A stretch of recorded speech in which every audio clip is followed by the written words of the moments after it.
A halin yanzu za mu gabatar muku da wani ɗan gajeren bidiyo inda a cikin wannan bidiyo Shehin Malami Farfesa Isa Ali Fantami yake gabatar da nasiha da jan hankali ga al'ummar musulmai akan abin da ya shafi mu'amala da bokaye da 'yan bori da malaman tsubbu.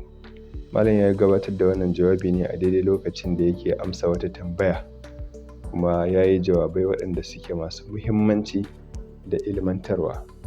Muna fatan Allah Ubangiji ya amfanar da mu da wannan jawabi na malam. To assalamu alaikum wa alaikum assalam wa rahmatullahi wa barakatuh. Ya sheik gajiwai ya sheik, ni haka da gaya maka ni sheik ne? Ni ai ban taba gaya maka ba. To wannan tambayar ba ta wace arama maybe ta ce. Da aka ce sheik din. Shi ma ya gudu ya ce ba sheik bane. To sai a nemi waye sheikhin. Mu kan ai almajirai ne. Allah ya ji kan iyayen malan da kakanninsa ya sa suna cikin aljannar firdausi, amin thumma amin. Na gode sosai. Malan tambaya ta ita ce,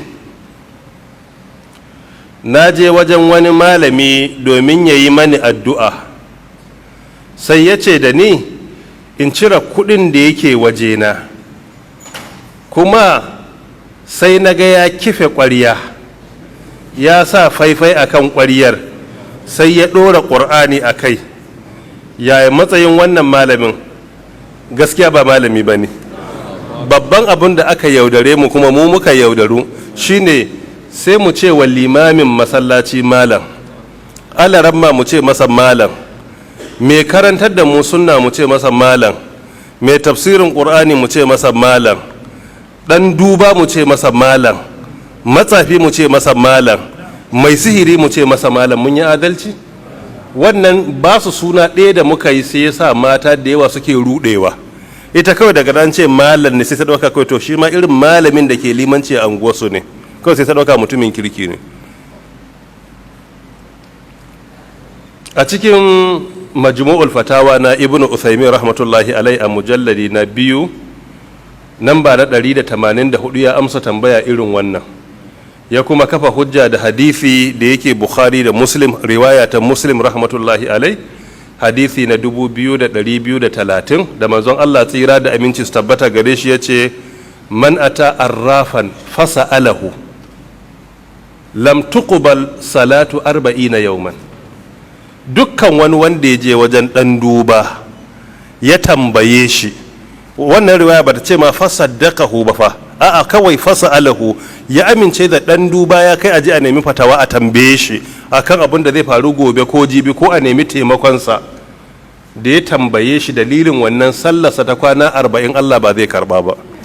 Salloli na wajibi kadai a kwana 40 kullum 5 muke, in kai 5 sau 40 sallah 200 ta farilla Allah baya bukatanta, Allah ya baya santa. Kuma jarraba wanda wasu suke samu shine idan ya je ya yi rashin sa'a, boka ko ɗan sihiri ya bashi wani abu ɗaya, ko da ya canka ko aljanu suka sato suka gaya masa ko suka yi wani abu, to daga nan sai ɗauka duk abin da suke faɗa gaskiya ne. Annabi sallallahu alaihi wasallam yana hana sahabbai mu'amala da matsafa da bokaye.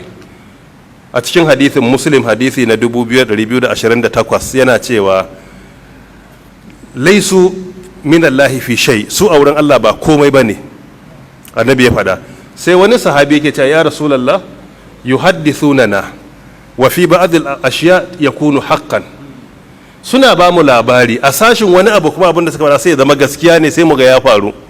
Sai manzon Allah tsira da amincin sabbata a gare shi ce ba sani suka yi ba, suna mu'amala da aljanu. Wani lokacin ana magana aljani iya wucewa sai ya tsinci maganar ko a ƙasa ko a sama, sai ya zo ya gutsura musu dan abin da ya tsinta da ya ji ake fada. Su kuma in ka zo sai su yaudare ka da wannan abin da aka gutsura musu, kai sai ka dauka wai sun san abin da zai faru gobe ko jibi ko gata.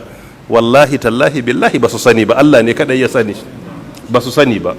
Kuma a mu'amala da su barin imani ne. In kana neman haihuwa ko kina neman, Allah ne kadai zai iya baki. Idan kina neman mijin aure na kware, Allah ne kadai zai iya bayarwa. Idan sana'a kake nema ko jari ko kuɗi, duk duniya ba mai baka sai Allah. idan kana neman wata dama ce na wani matsayi a duniya, wallahi dan sihiri ba zai iya baka ba. Ba wanda ya isa ba da mulki a duk duniya sai Allah subhanahu wata'ala. Idan ku ka yadda akan wai zai iya baka, to mai rauni yayi ciwa-ciwa ne wa mai rauni. Shine asalin da'ufa talib wal matlub din kenan. Shine kawai ya same ka a matsayin tsumma kawai ya yaudare ka. Amma in ya samu mutum mai kyakkyawar gida ba zai yaudare shi ba. So da haka duk wanda kika je ya ce wai a'a ciro kudin aljihunka ko cire kaza ko ga ƙwarya a ɗora ƙur'ani ko yana magana da wasu halittu da ba sa wurin, ko ya rika ce miki an sa ki a gaba ko an sa ka a gaba, ko ana siffata maka dabbar da za a yanka sai an samo rago wanda yake fari sol mai dan dugon baki a kansa wanda kafansa ya murde. Kaga daga nan an yaudare kawai kafansa ya murde, to ka taba ga murdade dan karami? A'a, ko a maka wata dabara a ce za ka kawo kwan zabi guda 777, dunkulen shuga guda 999, sannan ana so za ka kawo goro guda 1111. Wato iya cin hatsi ne suka iya ciwa-ciwa. In aka fara baka sai kanka ta ciwo, me aka ce ne 700 sai ka fada, to bari in rubuta menene 1100, an hada ka da hadda, ka ki haddan Qur'ani kana haddan bala'i. Shi nan sai ka iya yaudare ka, ba abin da za su iya maka, Allah ne ke iya yi. Duk abin da muke nema a nan duniya ko a lahira, dan adam yakan zama sanadi, amma ba boka ko dan sihiri ko matsafi ba. Amma ko da dan adam ko babu, in muka nema a wurin Allah, in Allah ya amsa zai iya bamu. In dan adam ya zama sanadi, kuma wajibi ne mu gode masa, mu masa fatan alkhairi, saboda haka shari'a ta karantar da mu. Allah ta'ala ya sa mu wanye lafiya. So da haka wannan ki hakura da zuwa wurinsa, kuma ina ba da shawari a tuba zuwa ga Allah, a tabbatar da cewa an tuba, cikakkiyar tuba zuwa ga Allah ta'ala. In aka tuba, muna fatan Allah ta'ala zai amsa miki.